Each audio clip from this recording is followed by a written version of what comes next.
have no idea what just went on here, but I assume that it was good. And in fact, what I think happened was they were telling you how they do business. Is that right? They are telling you everything. So what is your brain doing right now? Are you saying, oh, we could never do that? Or is your brain saying, well, we might try a little experiment. We could have a look at something that maybe we can't do the full-blown implementation, but we could do a little something to experiment. Is that what you were saying? I hope so. I hope so. So I know that this is going to be an interesting experiment here because we're going to divide this talk up, and I don't care if we finish. It doesn't matter to me. And you don't care either because you would rather have a break and have some food. Am I right? Yes. Yes, absolutely. So one of the things that I do now is give away presentations. And that's true for this one. If you see me on YouTube anywhere and you say, oh, Linda, I really loved that talk that you gave on the Agile mindset. Would you send me the PowerPoint so I can give the same talk? And I will be happy to do that. So there's no copyright on any of these slides. You just send me some email. So there's my email address, linda@lindarising.org, and I'll be happy to send you the entire presentation. And then you can talk about experiments. And if we don't finish tonight, then that's okay. You don't care because you have all of the PowerPoint anyway. The other thing I'll be happy to do is if you see a reference to an article or some research, send me some email and say, Linda, I'd like to have that paper if you have it so that I could read a little more about experiments. I'll be happy to do that. So that's the most important information is my contact, linda@lindarising.org. Let's take a survey. How many of you are already doing some flavor of Agile or Lean, Scrum, XP, continuous whatever, you're all doing that? Wonderful. Okay. All right. And so how many of you, when you made that decision, looked at all of the randomized, double-blind, placebo-controlled experiments that showed clearly that whatever you're doing, Agile, whatever, is better than what you were doing before? How many of you looked at those? What? Who is this guy? The one book. Okay. So because I think the rest of you are honest. I don't know about that guy over there. But there aren't any. There aren't any double-blind, randomized, placebo-controlled experiments that show clearly that Agile is any better than anything, whatever it was that you were doing before. I don't know what have you been in the beer over here in the side container? That's unfair. Okay. There aren't any. And in fact, we don't do scientific experiments. We never have. So why are you here tonight? You listen to a lot of good stories about how SIPGate does retrospectives and pairing and hiring, but did they show you any science? Have they done any double-blind, randomized, placebo-controlled experiments to show that this is a good way to do? Did you see any data? No. But it was a good story, wasn't it? It's exciting, isn't it? And your response is emotional, is it not? And that's how we make decisions in this business. Emotionally connected to a good story. No science. We don't do those randomized, controlled, double-blind, placebo-controlled experiments. We love stories. And these aren't even really case studies. We can't dignify the stories with the term case studies. There are rules for how you write a case study, and I've never seen one. Harvard Business School, they do case studies. But what we write are what I would call experience reports. In fact, that's how I first learned about SIPGate, was reading an experience report and hearing about Open Fridays. I thought, wow, that's a great story. And we're convinced by stories. Actually, we're convinced more by stories than we are by data. Do you believe that? We'd like to think we want to see the data, but data is never convincing. So I live in the United States. Do you know what's going on there now? Anybody? Yeah, so if I say the word Trump, does that mean anything? Yeah, so we're not looking at any data. We're not looking at any evidence. We're just listening to the rantings of a madman who believes he should be the Republican candidate for president. I'm a little biased there, I have to admit. Yeah. So we're not experimenting, even though we like that word. We use that word all the time. We say, well, why don't we have a little experiment? We'll try out some of the stuff that they're doing at SIPGate. It would just be an experiment. But is it? Is it a real experiment? What is an experiment? Scientists do experiments. What are the requirements for an experiment? An hypothesis? Yeah, how many of you remember that from junior high? Yeah, science does experiments. You have to have an hypothesis. We don't usually begin with an hypothesis. We usually begin by saying, well, I wonder if that would work. I wonder if that would work here. So why don't we try pair programming? Would you like to try it? Yeah. And so when you look around your organization and you say, who would like to try it? Well, who are the people who raise their hands? Oh, yeah, me. I want to try pair programming. Who are those crazy people? Who are they? They're the people who already believe in it. And we know that if you already believe in it, well, you will make it happen. You will make sure that it looks good for pair programming or whatever else you're experimenting with. So you don't randomly pick people, you pick volunteers, the ones who are enthusiastic, the ones who want pair programming to succeed. So there's no randomization.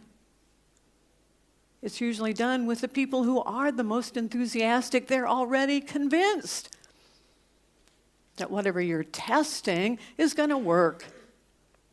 And suppose it does, you have a success with pair programming. How do you know? What are you measuring to show that pair programming was a success? Usually people make some sort of subjective evaluation and say, I like it. I think this is cool. We should do it. I had so much fun pair programming with Fred. He and I really got along, and I think our code was so much better.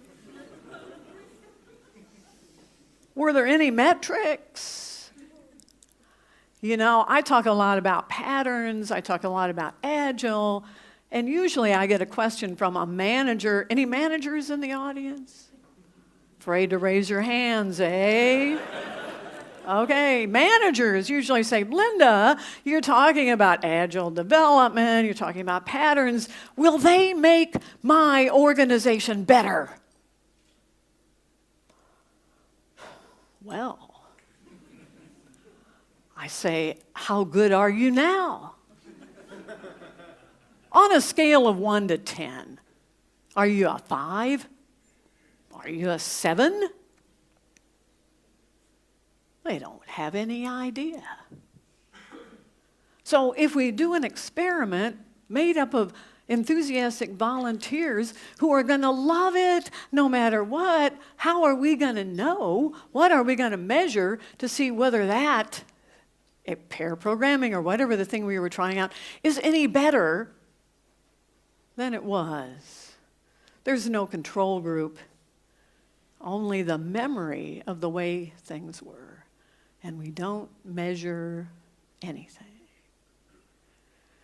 Wow, aren't you glad you came tonight? Aren't you really happy you had all that wonderful... So how about let's get rid of that word for starters, because we're not really doing experiments, we're just trying things. When we say experiment, we mean try, so let's just be honest about it, and let's say trial. We're going to have a trial. Or tinker, does that translate? I'm not sure. Is there a German word for tinker? Let's use that as a word instead, because let's be honest, we know we can't do experiments. An experiment requires randomized, double-blind, controlled. We have to have a control group, and that means we'd have to do the same project twice. Well, we can't afford to do most projects once.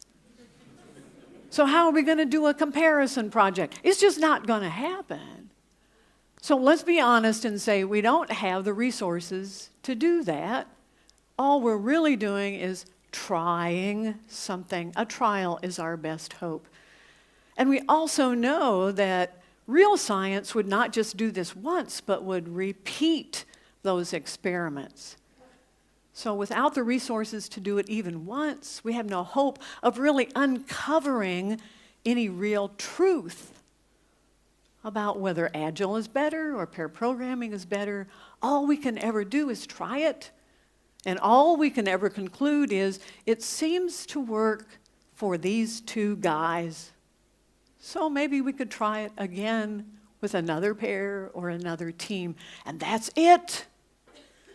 We're not going to uncover any great truths.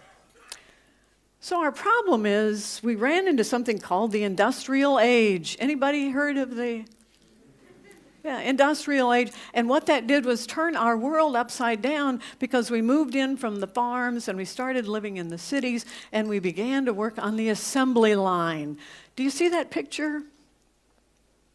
Everyone lined up. Actually, you know what? That could be a mirror.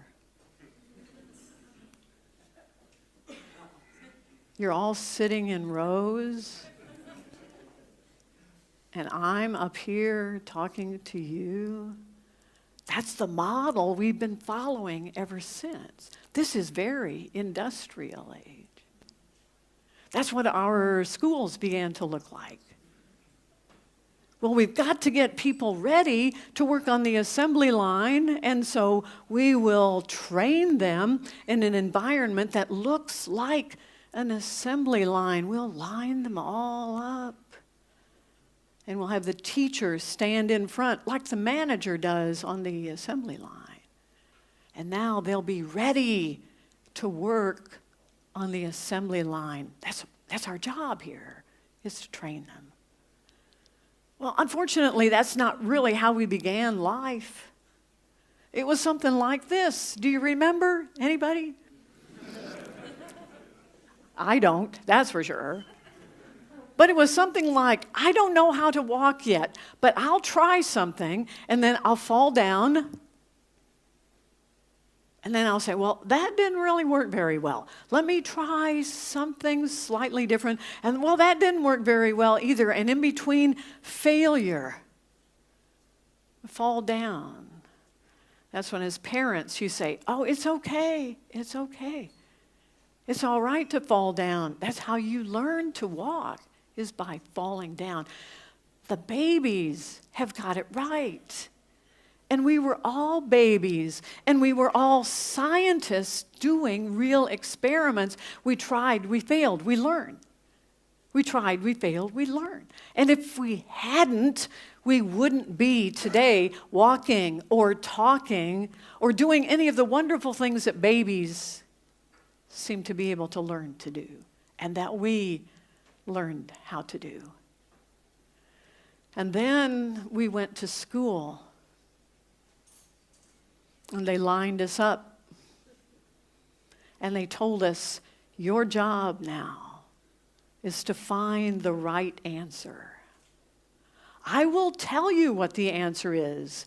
So all you have to do is remember it, and then I will give you a test, and then I will grade the test, and you will pass or fail, depending upon whether you remember accurately enough what I said. And now the world has changed. And instead of trying, experimenting, learning, it's all about, I've got to study for the test. I have to memorize all this stuff so that I can do well on the test and I can get a job at Sipgate. Do you remember that transition? Do you remember when you lost it and you went from being a scientist to digesting what the teacher told you and spitting it back for a test? Do you remember that? Well, that's our educational system. It says what to think. Even science courses are not about experimenting or how to think about science. It's about content. Memorize these facts for biology. Memorize these facts for physics. Memorize these facts for chemistry. So even in science courses, we've lost it. And every single problem that we get in science or in history or English or language is a nice, compact, solvable problem, because the goal we're constantly taught is to get the right answer. And then when we go to work for Sipgate, we find that most problems are not solvable. Some problems don't have a solution at all. And even the ones that are difficult, and they're not at all like all of the content we were asked to repeat when we were in school. The problems have changed. They taught us to make a list and to think about linear process. And when we get out into the real world, it's complex. And we've lost the joy, as Richard Sheridan says. So can we have a little prayer now? Oh God, I hope this video works. Actually, I know it won't because I'm in the wrong mode. Oh no. Okay, all right. I'm just going to skip it. I'm going to skip.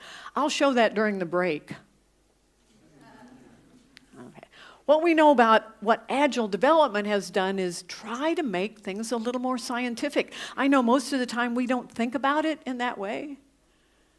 But Agile development talks about short iterations that are really experiments. You deliver, you get feedback from the customer. That's a little bit like, I'll try walking. If it doesn't work, I know I'm going to fall down, but I'll get up and I'll try again. That's really what Agile development is all about.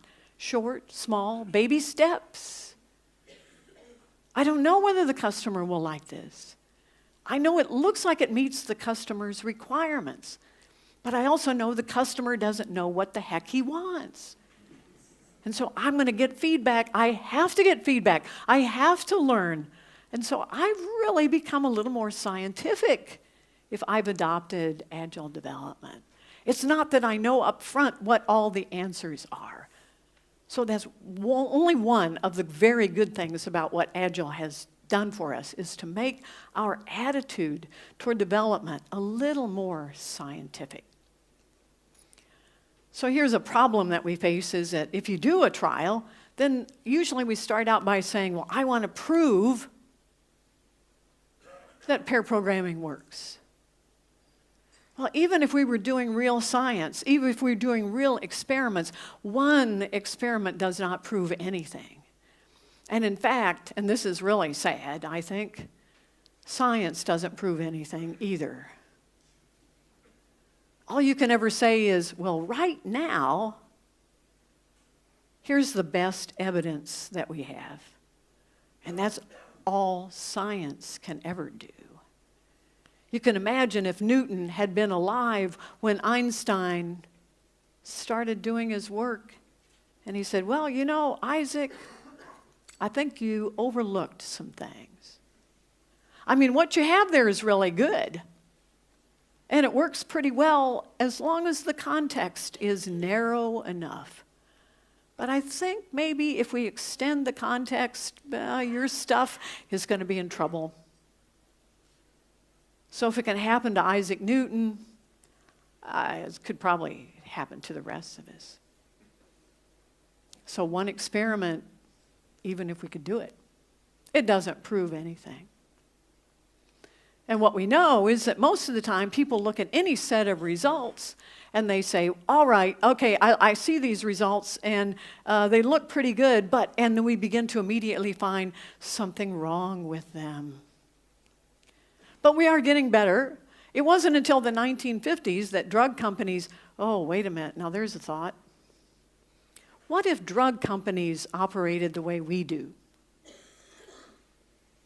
Instead of doing real experiments, well, they would just meet on the street corner and say, hey, I've got this new drug.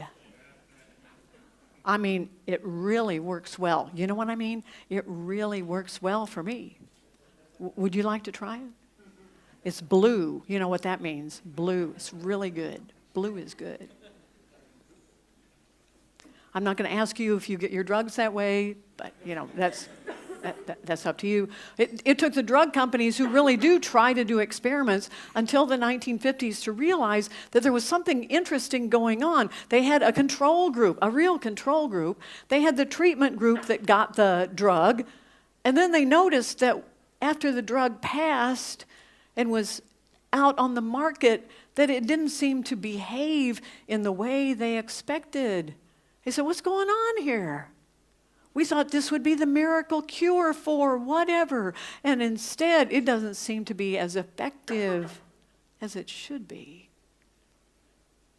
So they realized, we need another group. You have the control group that doesn't get the treatment. You have the real treatment, and we need another group. Because that group is going to go through the experiment. We're going to pretend that they're getting the real treatment, but they're not. They're going to get something else instead. And that way we can remove the effect of just being in the trial and just taking the drug, and that will help us level out the results. Do you know the name of that other group? Yeah, it's the placebo group. What's a placebo?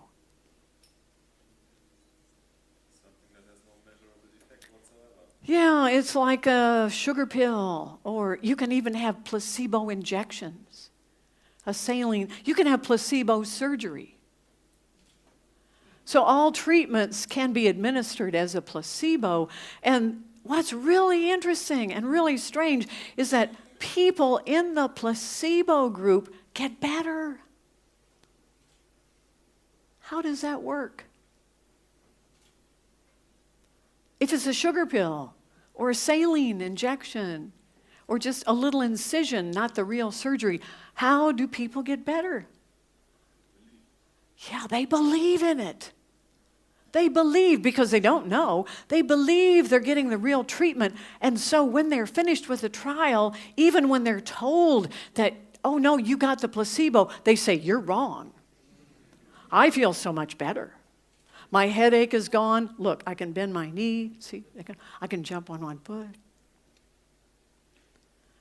There's a talk that I really don't get much call for, but I like it. The title is Agile a Placebo?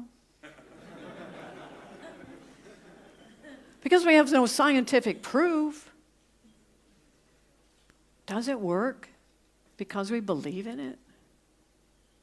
And when it fails, because there are documented failures, does it fail because those people are not believers? And if you don't believe in it, even if you're taking the real drug in drug trials, if you don't believe in it, the drug will not work for you. We have wonderful minds, powerful minds. We can make things happen. If you were looking for magic, go no further than the 3 pounds you're carrying in your skull. If we understood what's involved in the placebo effect, we probably wouldn't need most of the drugs or surgery or injections that we take. And we'd be able to make just about anything work for us. And in fact, we do. It's part of what's called the confirmation bias. Once we believe in something, that is so strong. We don't see or hear or believe anything that will interfere with that. So once I believe I've taken the real drug, then that drug is going to work for me. Whether it's a saline injection or whether it's agile development. I was on a review committee once when I was a mathematician, and we had a paper that came in, and I got this interesting comment from another mathematician, and he said, "I wouldn't believe that, even if it were true." Sciences are just as biased. Well, they're human. We're all biased. So I'm going to stop there because I know you're hungry. And we're going to take a break for, where are my handlers? We're going to have a half an hour break, okay? And then those of you who are still here, who have the fortitude to go forward, and maybe I'll figure out how to work the video, and if I do, I might show it during the break. So stand up and move around. You've been sitting too long. Thank you for your attention. Welcome back. You're still here. Good for you. So I'm time boxing this. Even if I don't finish, that's okay. And you don't care either, because you can get the slides and look at them later. So we're time boxing this at 30 minutes. So at that time, we stop, no matter what. And then the plan is we're going to have Ask Me Anything. So that's questions from the audience. We have two people who are going to run around with microphones, so you can ask any question. I've already talked to several of you over the break, so feel free to ask any question that you want. And we're going to give away a prize. So this is my new book. It's called More Fearless Change. It's about introducing new ideas. This would be a good one, wouldn't it? Introducing how do you get things going in your organization? So this is the second book. This is the sequel to Fearless Change, is More Fearless Change. So we're going to give this book during the Ask Me Anything session for the most interesting question. And I get to decide. So there's your incentive. Okay, so here we are. For 30 minutes, more talk. So the first part was a little discouraging, maybe, that that you were a little discouraged when I pointed out the truth of the situation. And you know that you don't do any real science, so that wasn't a revelation, but you didn't necessarily want to hear it from me. So let's focus on what you can do. So during this talk, we're going to talk about not experiments, but remember my choice of words is trial. We're going to try some things. And now it seems that what Agile software development has done is light a fire under the business world. I don't know if you're familiar with Dan Pink. He's an author of a book called Drive and many other books as well. He has a podcast called Office Hours. It's one of the podcasts I subscribe to. And he was interviewing an author of a business book. And as he was talking, he said, well, now, do you know anything about Agile software development? He said, because and he went on to describe pretty much the tenets of Agile software development, starting with the Agile Manifesto. So I thought, well, here's Dan Pink, a business guy, and he's interested in what's going on in software development, and he's not the only one. So at the end, if we get that far, or even if we don't, remember, you can have the slides. I have a list of these business books that are now being written to address the business part of what Agile is talking about in small trials. So the idea is, if you're going to do not an experiment, but a trial, there are now some guidelines, some recommendations from the business side. So the question I got over the break was, well, I think the idea of doing experiments or trials is really great. How do I convince my manager? And the answer is your manager is already reading the books about experiments. He's ready. He just doesn't know what to do. You come to him or her with your good ideas for trials, and he's already open because he knows the business community is already talking about this as a business approach. So it didn't have to bubble up from the development side. It's already hit the business side. So here's the recommendation from sort of a summary of many of these books. It says, we want to do a lot of small, very small, smaller the better. We want them to be simple. We don't want to have complicated trials. We want them to be easy and quick, fast, and I don't know, does this translate? Frugal. I borrowed that because it's part of the recommendation, but it means cheap. Doesn't cost anything. Now, if you go to your manager and say, I've got an idea for a trial, it's not going to cost you anything. It's not going to take very long. There's really no risk, and there are only benefits. Well, who wouldn't want to sign up for that? So that's your approach if you do have to worry about selling a manager or if you need a manager's approval. My recommendation actually is that you don't get approval. You just do it. And when you do it, then you go tell your manager about all the benefits of your trial. I don't know, would that work over here? What do you think? That's how I would do it. So in these little tiny steps, these are baby steps. We're going back to our childhood now. In these little tiny baby steps, what you want to do is mix it up. Don't just take the volunteers who say, oh yeah, I want to do pair programming. You've got to involve others. That's a pattern from Fearless Change. If you're going to be convincing, if you're going to make any impact in your organization, you can't just pick the enthusiastic people who already believe. Everybody will know who those people are, and they'll say, oh, well, you had Fred and Ed. Well, of course. No wonder it worked. That's not convincing. So you've got to change it. You've got to vary the people who participate. Don't just do it in one team. Do it across the organization in as many teams as possible. Let everybody have a little piece of that. If they're not so enthusiastic, involve those people as well. And remember, your goal is not to prove anything. A little tiny trial is not proof, but what you're trying to do is learn. And realize that every time you complete a little trial, that doesn't mean you're done with that. You want to go back. You want to go back to that team. You want to look at it again. That's called retest. Test and retest. Keep on learning. So the idea isn't say, okay, I can check that off. I did that experiment. That team is covered. I can move on now. No, you can't. You have to go back. You have to revisit.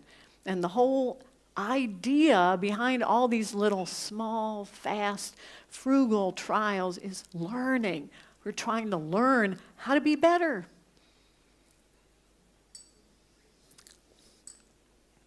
So let's look at the verse 1, small. Because as soon as I say this in an organization, people start coming to me and the experiments keep getting bigger and bigger. And I say, I don't think you're talking about a trial now. Wait a minute. And they say, well, as long as we're involving those guys, why don't we just bring in these other two teams? And why don't we? It's so easy for that to get out of hand. And you want to keep it small because now the risk is lower. As soon as you involve too many people, and as long as your trial is too big, then you're going to say, oh, I better make sure that this works out because now I've got 10 teams that are all trying pair programming. Wow, I want to make sure that that works out. And your brain will do whatever it takes to make success happen. So don't increase the risk. It's risky enough all by itself. So make it small. And no matter what happens, there is no real failure. And that's how you pitch it to your manager, to say, we're trying to learn whether this will help us or not. If it works well for these particular pairs, well, we'll learn that it worked for them. That's really all we'll learn. If it doesn't work, what we'll learn is it didn't work well for those particular members. That's all. We're going to learn. It's not about success and failure. And in fact, in some organizations, you would not want to use the word experiment. We're trying to get rid of that anyway here. And you would definitely never, ever want to use the word failure. Agile has this tenet, we embrace failure. Mwah, mwah, mwah. Nonsense. That is nonsense. No manager ever approved a project with the idea that, well, there's a chance it could fail. I don't think so. So find better words. Managers are like the rest of us. They're sensitive. And if you don't use the right language with them, you're not going to be successful. So pick your words carefully. Get rid of experiment. We've already done that for you, I think.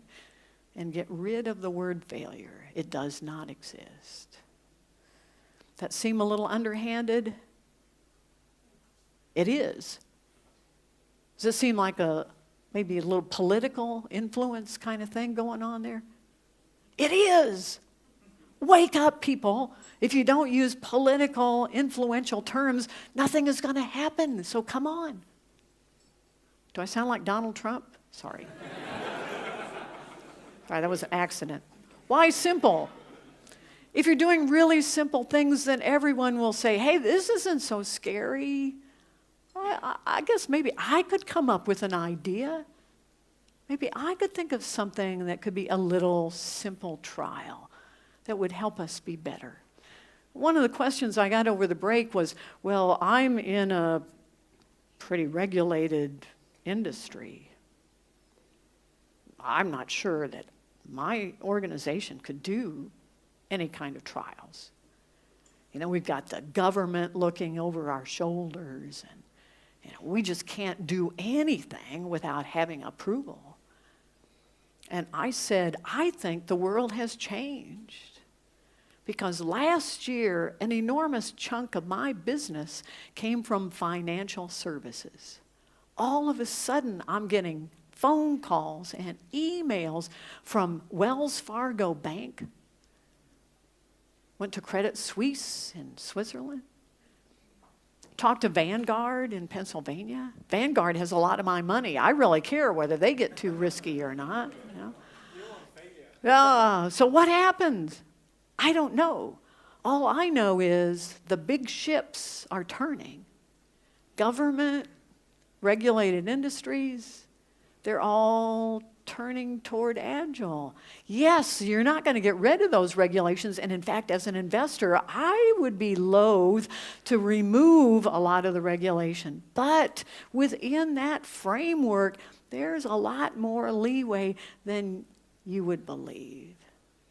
And all of them are hungry, anxious.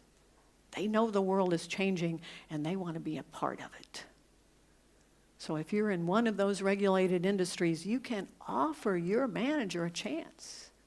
Come up with some innovative approaches, little trials. It's not going to be risky. We're not going to violate any security regulations or government regulations. We're just going to try to be better. And what we're going to do from this is learn. So keep it simple. Yeah. And of course, keep it cheap. Sunk cost fallacy. Anybody know what that is? Yeah. So I'll tell you, the first time I ran into it, I was working for a little company in Phoenix, Arizona, and we were trying a new experimental approach. This was telecom. And the first time we had a 6-month review of the project, we came in and it looked like the project was not doing well. So somebody at the table said, doesn't look like things are going well here. Maybe we should cancel this project. And somebody else said, oh, no, wait a minute. Hold on here. We can't cancel this project. We've already spent $10 million. We can't cancel now. 6 months later, here's the meeting again. Somebody said, things don't look so good here. Maybe we should think about canceling this project. And somebody said, are you kidding? We've already spent $20 million on this project. We can't quit now. And that was at a time when 20 million was worth a lot of money.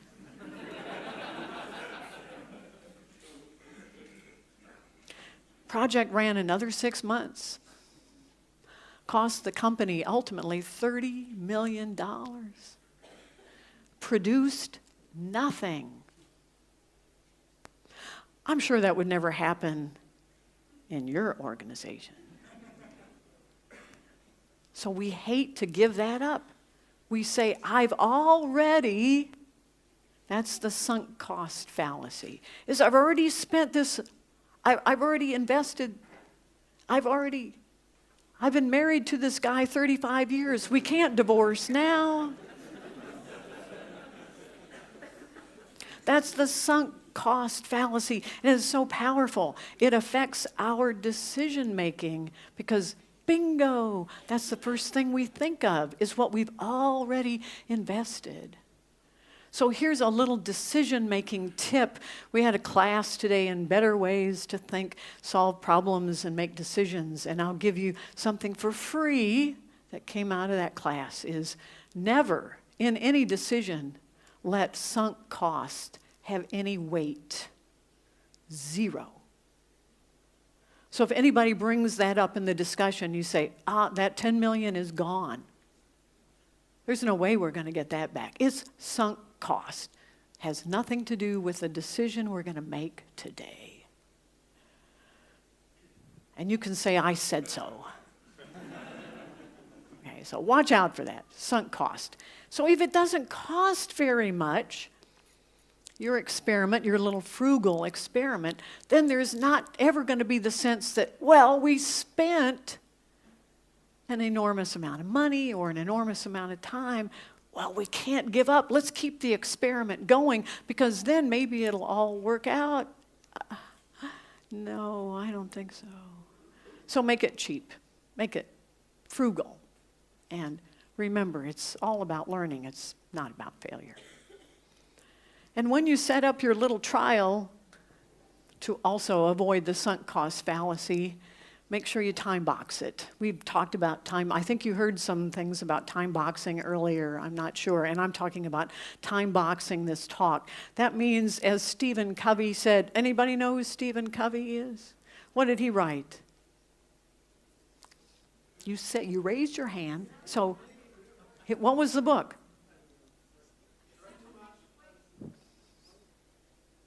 Anybody? Okay, I'll give you a hint. 7. What? The 7 habits. Okay, the 7 habits of highly effective people. How many of you read the book? And you forgot, obviously. How many of you read the book? Okay, well, you should read it. If you have read it, read it again. He said, begin with the end in mind.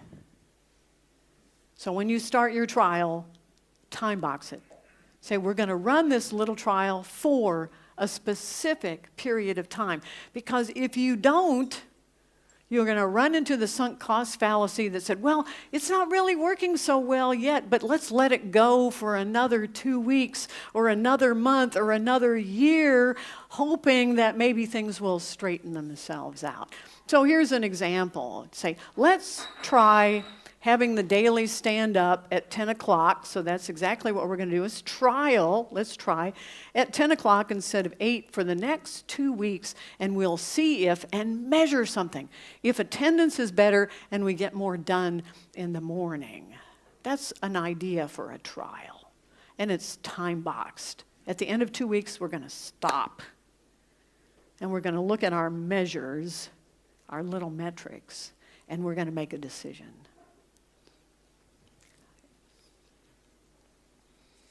Faster is better. So this is from Rich Sheridan, and I saw his picture earlier. So he's the CEO and founder of a wonderful company, an amazing company, although Sipgate, I think, is going to be right up there. So we've got Sipgate and Menlo Innovations. And he said, what you want is fast, frequent, and inexpensive experimentation. So they don't keep track of their experiments, but it's just the way they do things. If somebody has a suggestion, they don't argue about it. They don't have a discussion about it. They don't have a meeting about it. Somebody will just say, well, let's try it. Let's just run a little trial. Now, that's an innovative company. We can't all do as many wonderful things as Menlo Innovations is doing, but you can do that. If somebody has an idea, that should be your response is, well, why don't we try it? Instead of arguing about it, whether it will work or not. Instead of having a meeting to evaluate it, well, let's just try it. Let's just try it. We'll do this little fast experiment. I hear this reason a lot. We're going to do trials because we know there are a lot of people who don't like agile development or whatever it is that we're trying to introduce into our organization. So we'll do these trials and we will show them. We will convince them. So first of all, well, wait a minute. Let's take a poll. How many smart people in the room? 32. 32 people? What about the rest of you? No smart people? Okay, 33. 33 people over here? 34, thank you. All right. Smart people, what we know about smart people is they are all rational decision makers. Is that right? No, you're not? Oh, come on. Where are the other smart people here? You're a rational decision maker, right? Where's that guy in the blue shirt? Come on. No? No rational decision makers in the room. What is it? Is it the country? Is it Germany? You've lost it somehow? Wait, this is the country that produced great scientists and mathematicians and musicians and what happened to the rational? Nobody? Oh, okay. Thank you. Thank you. Thank you. Are you married? Yes. Very rational decision. Did you make a list? Did you make a list of the positive aspects of your future bride and the negative? And did you give them weightings? And then you added up the weight. Did you do that? Would you be surprised to say if I said I didn't? No, I wouldn't. I wouldn't, because I have known people who did that. But most of the time, people don't go through that kind of extreme evaluation. They make it based on, I guess call it gut feel or emotion. It was a mixture of that. There was some of that in there? Oh, good. Okay. Yeah, because what we know, unfortunately, is that most of us are not. I mean, we may be pretty smart, but we are not rational decision makers. And what convinces us is not evidence or data or experiments. So here's one of my favorite experiments that illustrates this. They took two groups of people who disagreed strongly on some issue. So in the United States, this could be abortion or gay marriage. And they gave the two groups of people a study, a research study, an article about a research study that was done on this very contentious issue. Now, they gave the same paper to both groups. And they said, read the paper and tell us what you think. So both groups who disagree violently read the same paper, and what did they say?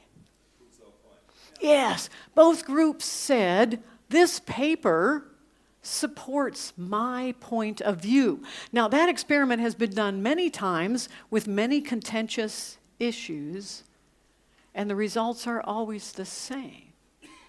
That both groups looked at a research study with data, and both groups said, this paper supports my point of view. How is that possible?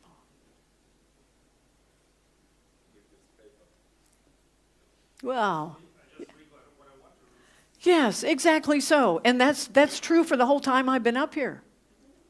So whatever I've said, you've managed to filter out what you don't like or that doesn't agree with you, and then let the other part through. It's as though we've got a set of antenna on our heads, and the job of those antenna is to filter out any contradictory information. And no matter what we read, no matter what we see, no matter what we hear, just like the people in that study, we will say, only information can come through to me that supports my point of view. So you are not going to do a little trial and convince anybody if they don't support your point of view. There's even evidence of that in science, that there's a lot of resistance to new ideas. Because even in the face of evidence from real experiments, even scientists will say, no, no. It looks like your experiment was flawed. You didn't have enough people in this study. Or I think I couldn't replicate that, so I'm not sure that this is anything I need to pay attention to. So you're never going to convince people who don't support you. So that cannot be your reason for doing the experiment. It's better to convince those people by bringing them in. If they're resistant to the idea of pair programming, for instance, to say, well, would you like to be part of a trial? Maybe you could help us understand what you don't like about it, or what do you think works well or what doesn't work well. Help us learn more about it. So engage those people. Bring them in. Make them part of your change effort. That's a pattern from Fearless Change, by the way. That's much more convincing. Bring in others and talk about stories. We began this presentation with the power of stories. Tell stories. Data won't do it. Data has never done it. We only look at data after we've made a decision and we want some reason for making that decision, and then we'll pull in data to help us make an argument of some kind. But the data itself is not why we made that decision. I know, you don't like that. I'm sorry. Yeah. So why do trials? To solve a problem. Yeah. Why don't we know we're having a struggle with customer interaction or delivering on time, or, well, why don't we just solve that problem once and for all?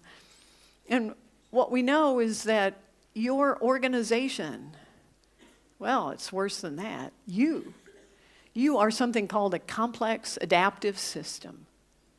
And anytime you do any little small thing to that system, you're going to change it in unanticipated ways, and you have no idea whether your little experiment, your little trial, is going to have any impact on that problem at all. It's impossible to predict.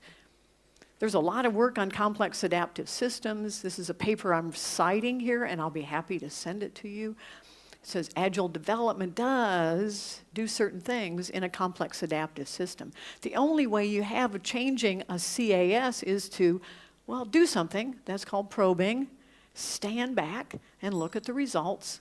And then based on that, take the next little baby step. And that's the approach I'm recommending anyway, is a series of baby steps that are small, tiny little trials. Try it, probe, measure it, sense it, and then base your next decision on whatever it is that you see. So give up on solving problems. Did I just say that? So it used to be that when we do retrospectives, and that's another thing I do, is go into companies and do retrospectives, we'd come out with a long list of problems. And we were never able to do anything about any of them. But we wasted an enormous amount of time talking about it, writing it up on little cards, brainstorming solutions, and nothing ever happened. So I don't solve problems anymore. I just say, look, there's some things that are not working well. Why don't we do a little tiny trial. We don't know whether it will work. Will it solve the problem? We don't know. But that's the best way forward, is not to do this extensive analysis, the 5 whys, levels of why. It's just do a little experiment and watch what happens. I know that's heresy. Some people are going to come after me for that one. So, embrace failure, and that's another video, so I'm not even going to go there. Okay. And we know that whatever it is that happens, there's no way we can predict it. I never did agree much with Donald Rumsfeld, but he said, we don't know, and we don't know what we don't know. Now, he was a Republican, so, not too bright, but nonetheless, I thought that was profound. Way to go, Donald. Absolutely. We don't know. We don't know what we don't know. So, all right, almost out of time, so this is good. Anybody know this guy, Alexander Fleming? What's he doing here? Anybody? What did he do?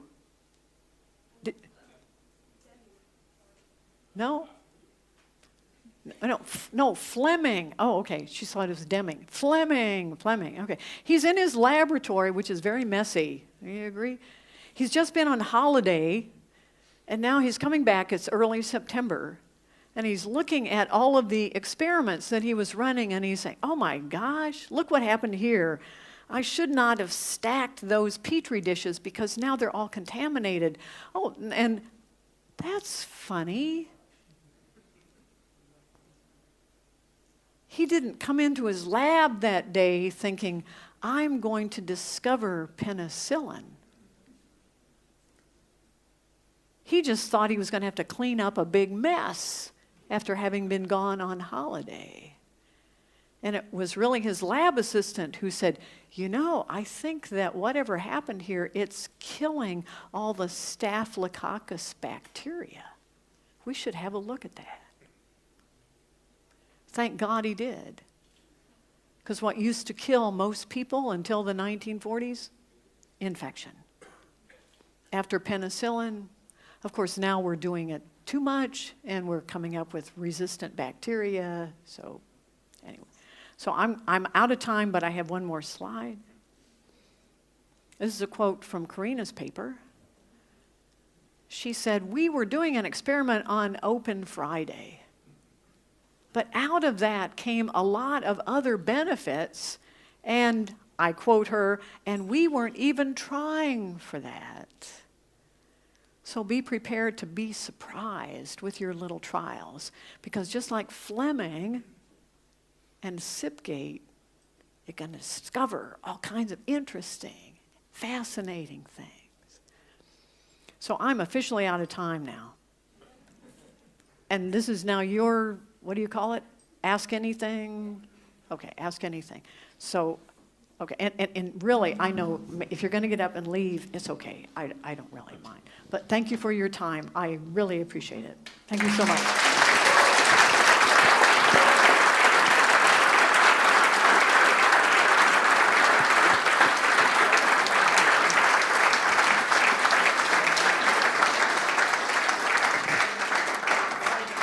So that's the reading list I promised. If you really don't want all the slides and you just want that, so then you can take a picture of the list of references. So that includes a lot of business books that are now talking about the small, fast, and frugal experiments. Okay, questions? There's a question here and a question there. So can we say 1, 2? This is the rational guy here, so I don't know whether we want to hear from him or not. Yeah, hi. Okay. You've talked a lot about cognitive bias today in ourselves and in others. Yes. Do you know of any, or can you recommend any scientifically proven, of course, rituals and habits to reduce it in ourselves? Maybe, let's see, I can't remember.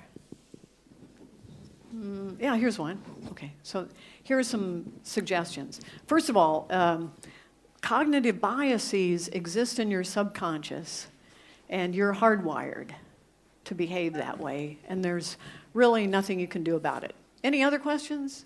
Okay. No. So the first step is to be aware of it. Be aware, but that's not nearly enough. Yeah, and because they're so hard to see. So the confirmation bias, for instance, we don't, but we can see it in others, but it's impossible for us to see it in ourselves. So here are some things that you can do. When you're trying to make a decision or come up with an idea for an experiment or do anything, one of the things you can do is say out loud. Because the part of your brain involved in speech is a little more rational than the part that talks to you all the time when you're not talking out loud. So talk out loud and use these words. Rational, scientific. Your brain will hear that and say, I better pay attention here. It sounds like we're going to be rational now for a minute, so I'll do my best. Okay. So use those words and say, most people want to overcome their biases, which is true. Most people wish that they could get rid of that because it's the cause of a lot of difficulty in our lives. Okay, so that's one thing you can do. The second thing you can do is write it. So while you're having a discussion, write down, here are the reasons why we're going to do something, make a decision. Put it down on a flip chart or for yourself on a piece of paper. So talk out loud, write it down. Listen to a lot of different people. And in fact, if somebody doesn't like your idea, that is especially somebody you need to pay attention to. Yeah. Well, that's true, except for him, because he's very rational. We know that. Abraham Lincoln once said about a man that he met, he said, I don't like that man. I need to get to know him. And we don't do that. When we see people we don't like or we object to, we turn them off. We go the other way. We never sit down and have a conversation with them. So diversity. And then always question. Why did we say that? What's the reason for that? So question it, and then slow. Because all these biases operate very quickly. They're instantaneous. Your subconscious says right away, I like you, I don't like you. You're smart, you're not. We make those decisions without awareness. So just slow down, take a break, make sure you get enough sleep. So there are some suggestions for you. Okay, you're welcome. Question back there?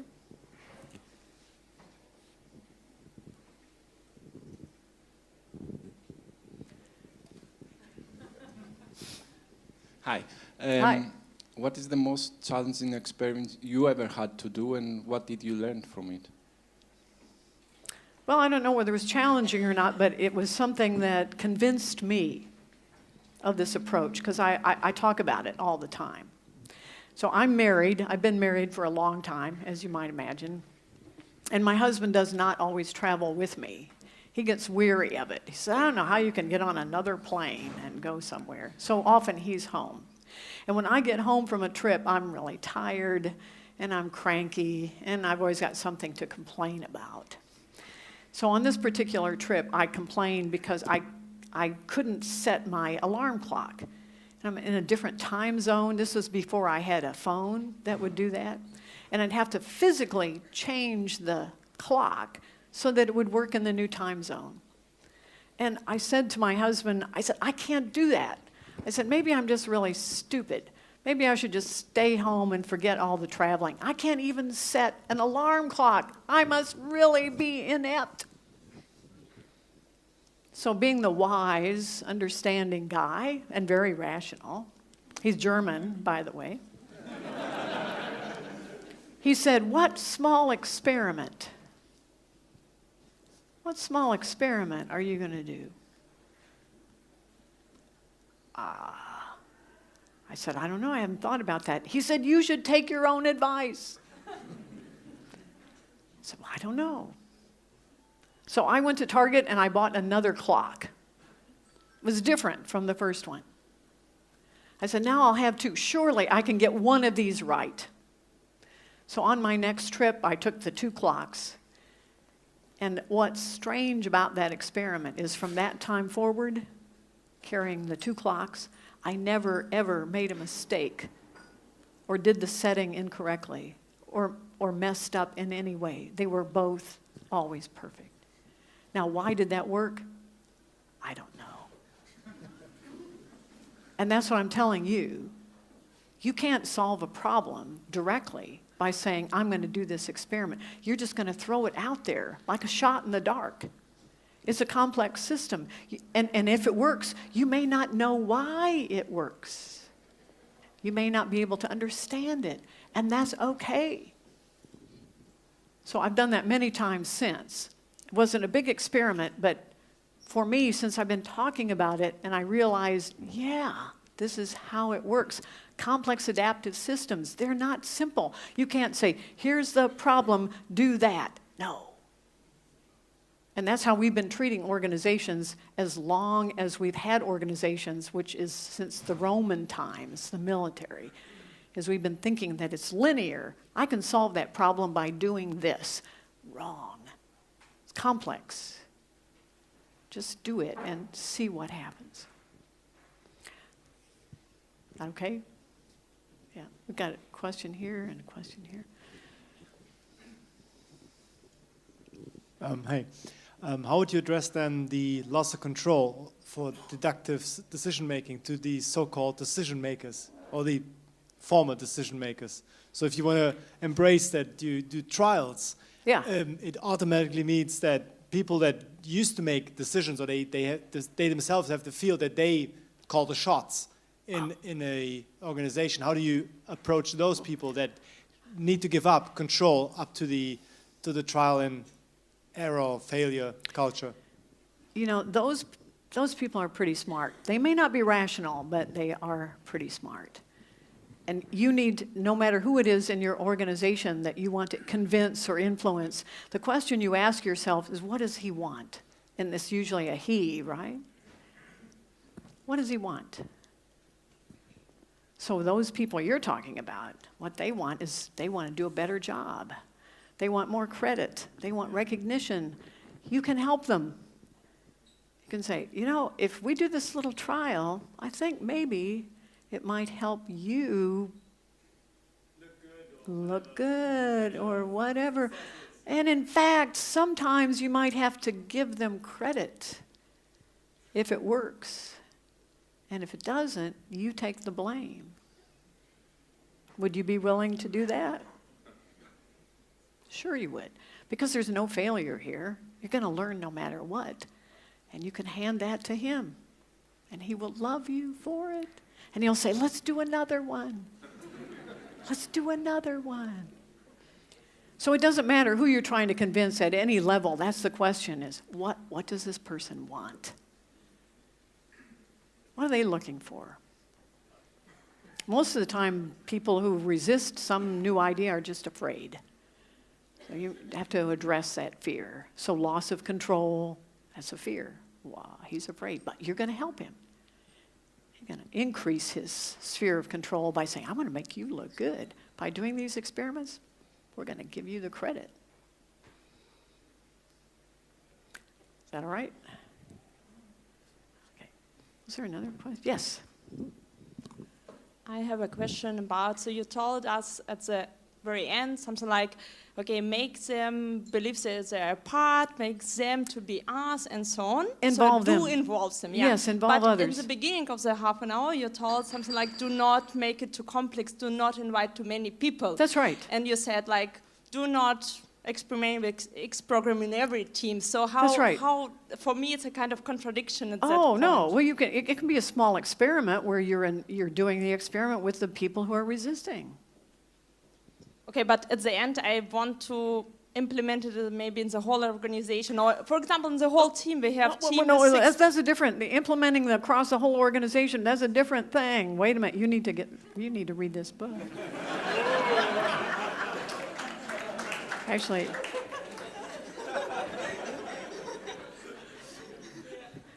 that's different. We're talking about small experiments. When you're talking about moving an idea across an organization, yeah, you might do some small experiments, and you're certainly going to take baby steps, but that's a different issue. It's a different whole set of issues. So you can read the book, and then you can send me some email and ask me some more questions, okay? Okay, thank you. All right. Are we done? Nope. They want to go home. Oh, yeah? Yep. Two gentlemen right here. One follow-up question maybe to her. Do you have any advice on how to cut experiments smaller? So how You said there's a great tendency to blow up the experiments, to make it bigger and bigger and bigger. That's right. So I think it's a natural, human way to do it, but how can we counter that? By always asking the question, can we make this smaller? Can we make it smaller? Can we make it cheaper? Can we make it faster? Can we make it easier?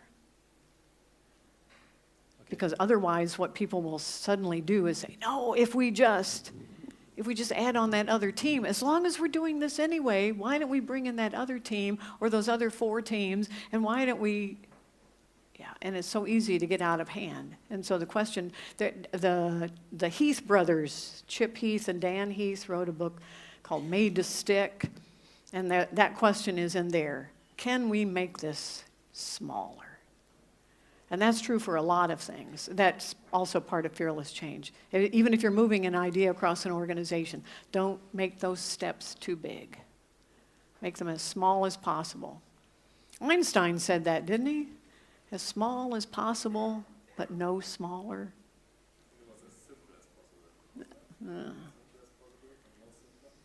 So does that help? That's your question. Have that in your back pocket. Can we make it smaller? What? Did you have a question? Okay, so I think he had his hand up. Yeah. Yes, okay. Yes. May go along the same line with the biases, but experience tells us that lots of people are very comfortable within their biases and their prejudices about things. Yeah, we all are. And it's because we don't see them. We think we see objective reality. I see the world as it is. You, on the other hand, I can see your biases. It's really easy to see it in other people. But we truly believe. We're not just being devious. We truly believe we see objective reality. I see the world as it is. And in fact, that keeps us going. You know, the only people who don't delude themselves that they don't see reality are the people who have serious mental illness and they're in hospital on big medication. You don't want to go there. So it's better to be delusional, trust me. Did that answer your question, or you're not? You're looking at me like, what is she talking about? yes, in a way. Okay, I guess he's happy. Well, he's sort of happy again. Are we going to let him have another question? Okay. Nobody else. Before I ask that question, are there ants on the cover of your book? No, there aren't. Are there what? Ants, the small insects. Oh, no, they're people. Okay, great. They're little people moving. Because talking about small and about not knowing where we're going with this, not solving problems, right? Yes. Not having the end in mind necessarily, the big thing.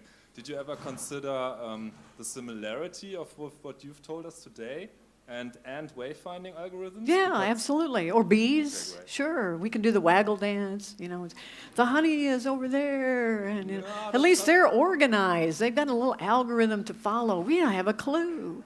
We're just making it up as we go along. So in a way, they have more answers than we do.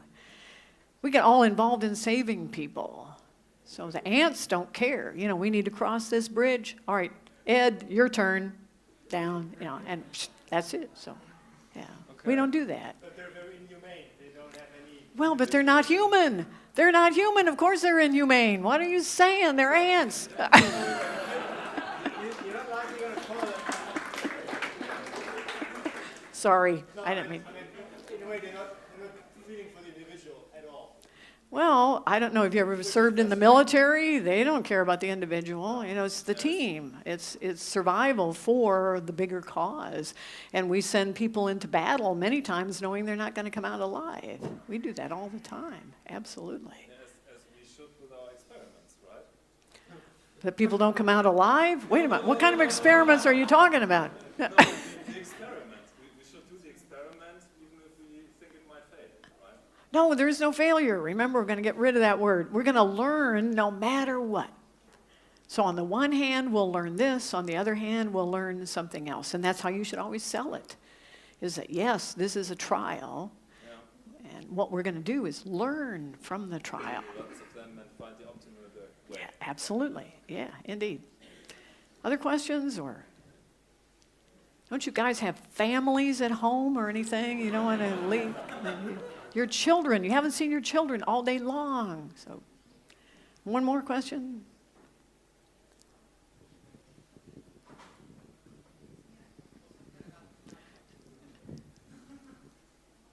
Oh, you're just handing the microphone. Is that it?